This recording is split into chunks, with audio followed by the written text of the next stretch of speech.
Hello children, how are you? We'll send you this video because I will be absent for the next two classes and I want you to work with some lessons that I want you to work with the teacher you are with, okay? What we're going to be studying now is conditional probability.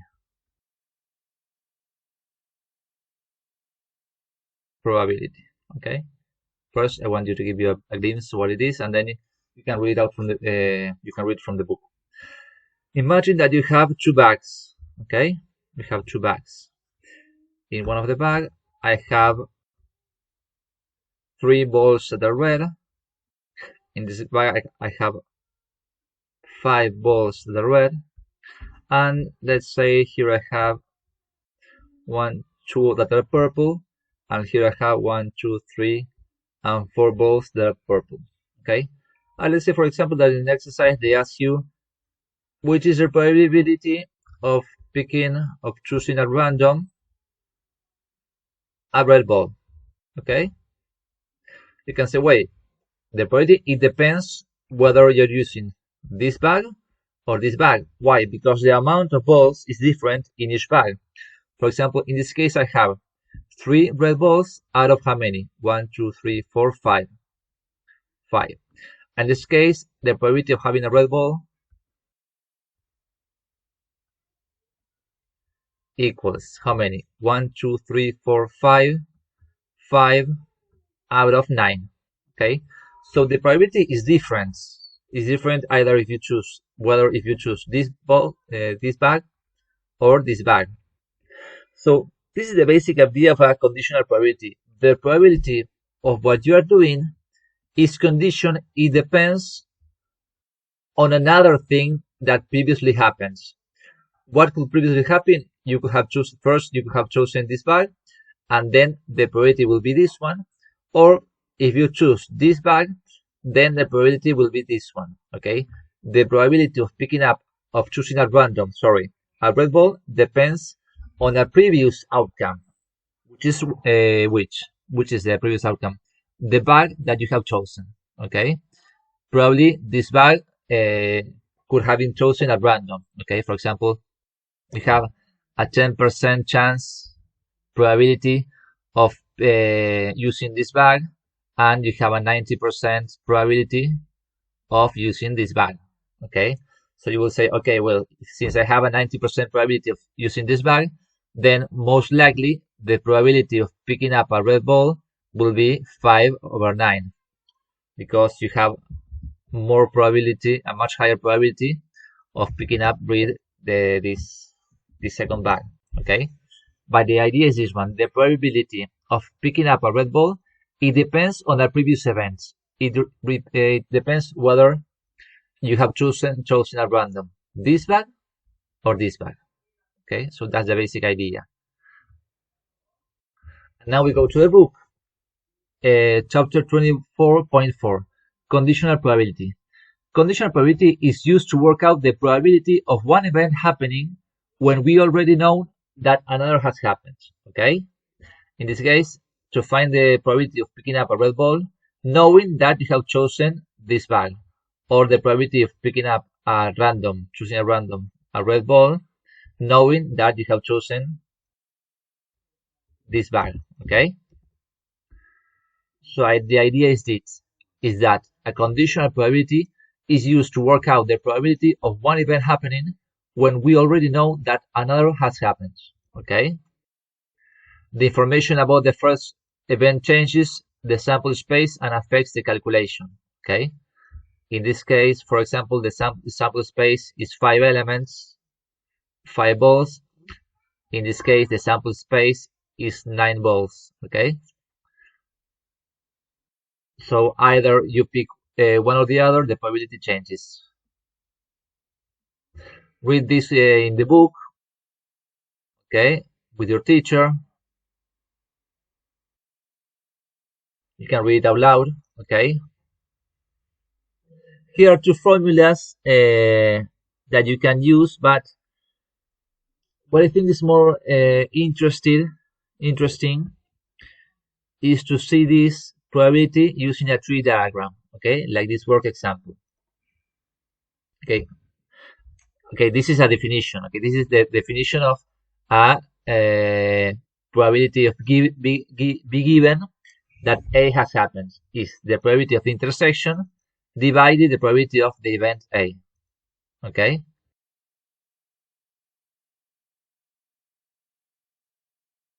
Okay, so that is the definition of to find the probability of B given that A has happened.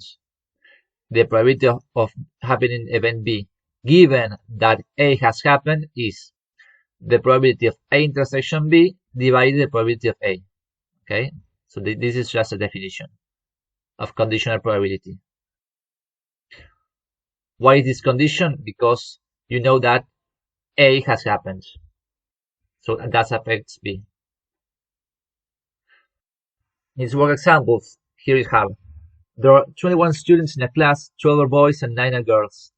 The teacher chooses 2 different students at random to answer the questions. Okay, and here are some questions of the exercise. I want to analyze the tree diagram. Okay, this is the exercise. There are 21 students in a class, so the total of students is 21 students. Boys are 12. Girls are 9. Okay, the teacher chooses 2 different students at random to answer questions. So she will choose first student and second student. Okay, so how do you choose at random a first student? What you should know is that at first, when you're going to choose at random the first student, you're picking up a boy or student or girl out of a pool of 21 students. Okay, so at first you have 21 students and you have 12 boys and 9 girls. 12 boys and 9 girls. Okay, so the probability of picking up a student at the first time is 12 out of 21 because you have 12 boys out of 21. It's 12 over 21 fraction. But once you have picked up the first students, then the pool of students changes because now you don't have 21 students. Now you have 20 students because you have already picked one. Okay, so the pool of students, the amount of students from which you can choose at random changes because you have already picked up at random 1 student, so you're left with 20 students for you to pick up. Okay, you're left with 20 students for you to choose one at random. And let's say you have picked up a boy. You have 12 boys, but now that you have picked up one boy, you are left with 11 boys. 11 boys. And if the first time you choose at random a boy, does it changes the amount of girls for you to choose? No, you still have 9 girls. Okay, so the idea is this. First, the amount of students from which you can choose at random changes from 21 to 20. Why? Because in this step, the second stage, okay, you are left with 20 students. Okay, you had 21 students. Now you're left with 20 students because you have picked up one at random. And in case of the girls, let's say, for example, that you choose at random a girl, okay? And now the total number of students changes because the pool of students changes. It changes from 21 to 20. Okay?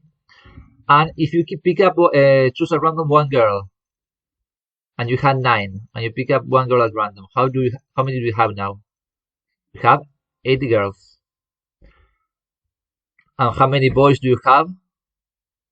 Well, the same, 12, because the first time I had at random a girl. Okay, so that doesn't vary.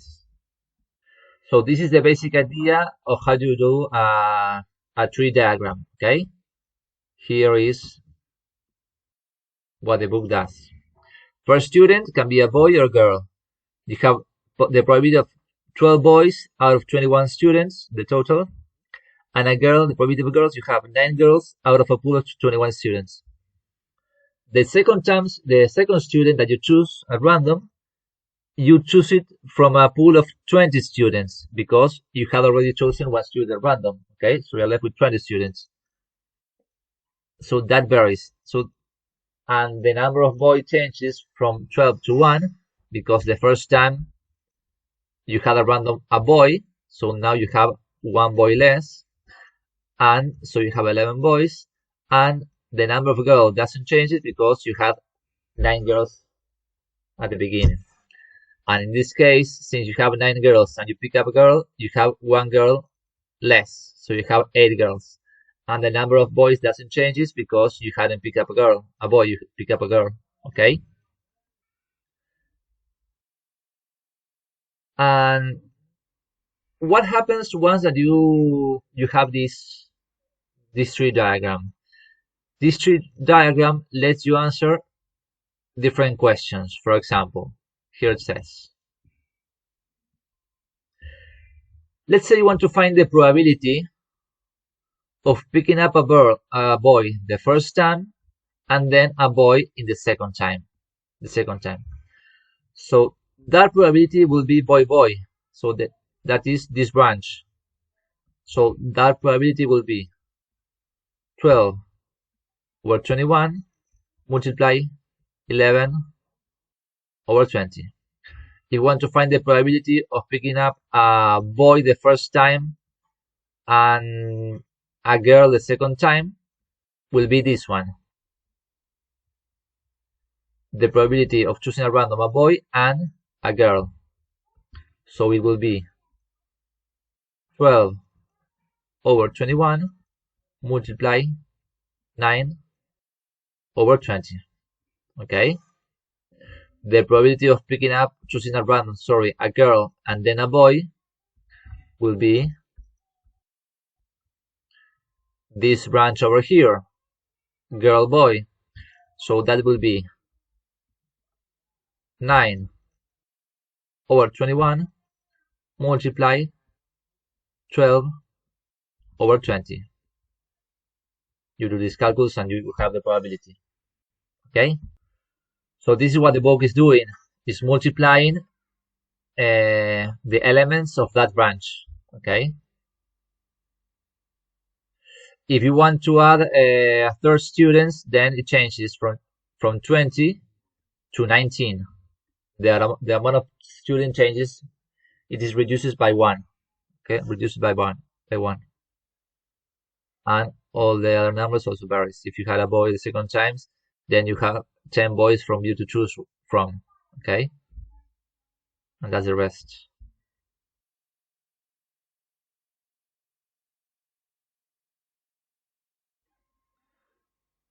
In this case, remember how you have to complete a Venn diagram. Okay, the universal is 50 students.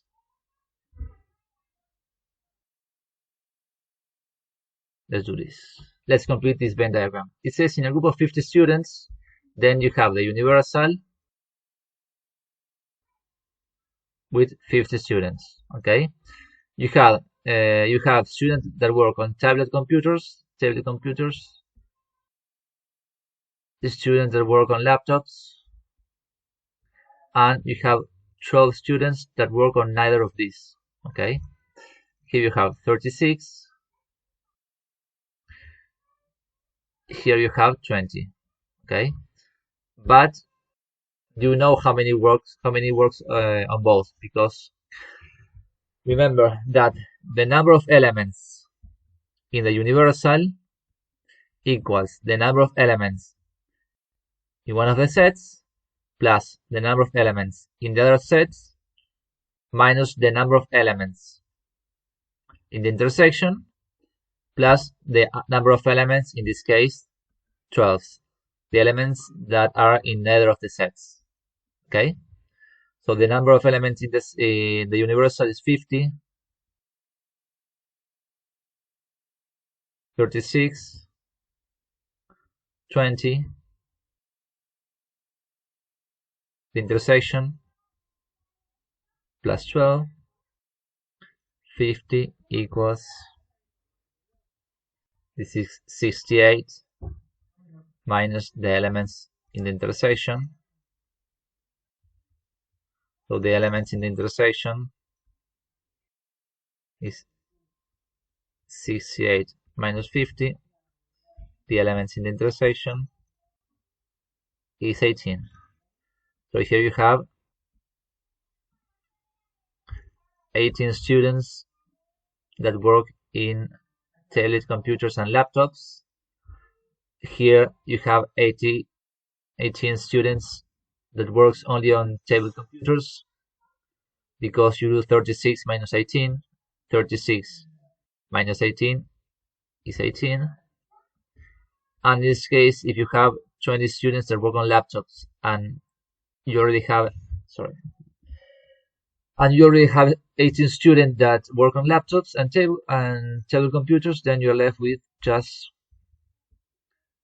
2 students, because you do 20 minus 18 is 2. Okay, now you have completed the Venn diagram. Remember always to remember there is an intersection, okay, between those sets.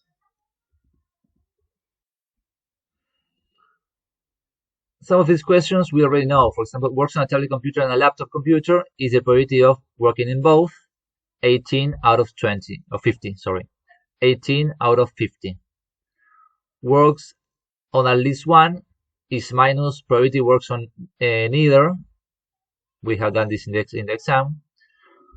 Probability that it says works on a tablet given, so this is a conditional probability, that he or she works on a laptop. And what is the definition of a conditional probability? Is given that is the probability of the intersection divided the probability of the second event, the first event, given that A has happened. Is the intersection divided the probability of A. So in this case will be the probability of table given that L has happened is the probability of the intersection divided the probability of L, of laptop, okay? So the number of elements in the intersection is 18. The number of elements in laptops is 20. So when you simplify this fraction, the probability in the simplest form is 9 over 10. Okay? And in this case, probability of not L given that T has happened. Not L given that T. Okay, let's see this in the Venn diagram. Not L is, if this is L, 18, 20, 18 plus 2 is, it is L. Not L, okay, sorry, of not L and T is, not L is this area of over here, this sector, and T is this sector, so is 18. Is not L is everything that is not L, that is 18 and 12. But that is not L, you have to choose that is also is T. So in this case, is 18. So it's 18 out of 36. Why 36? Because the probability of T is 36, and this is the fraction, the probability in the simplest form. Okay.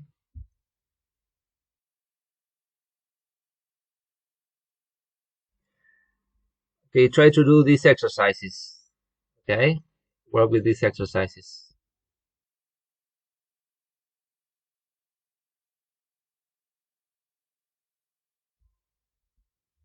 In this case, what you will have is a tree with a tree diagram with 52 playing cards, 52 options. Okay, so these are the 4 options that you have when you choose a card at random. Okay, you have 13 hearts, 13 diamonds, 13 clubs, and 13 this symbol. I don't know the name of it. Okay, so this is the probability of the first option. If you pick up a card at random, this is the first time you pick up a card. Then the second time, so the second chance, you will have this probability, okay, these possible outcomes. Here, you have cards out of a pool of 52 cards. In the second chance, you will pick up a card from a pool of 51 cards, okay? If you have 13 hearts and you have chosen at random 1 heart, then you are left with 12 hearts. But the other amount of cards from the other symbols doesn't change, okay? If at first you choose at random a diamond, then the second chance you will have 1 diamond less. That is 12 diamonds, from 13 to 12. But the number of hearts and all the symbols doesn't vary, okay, doesn't change. And now if you want to find the probability of, for example, first a diamond and there's next a club, okay, will be diamond club, this range. So it will be 13 over 52 multiply 13 over 51. If you want to know the probability of a diamond and then a heart, then the range will be first a diamond, that is 13 over 52, multiply, then a heart, that is 13 over 51, okay? If you want to find the probability of a heart and a heart, so that would be this range. This first part, that is 13 over 52, multiply the second part, that is 12 over 51. When you multiply this, you have the different probabilities. This is why it's always useful to use a tree diagram, okay? And always keep in mind that once you have picked something at random the first time, then it changes the numbers, the values, the second time, okay? That's important. And here also you have to do a tree diagram, A, B, C, and D, okay?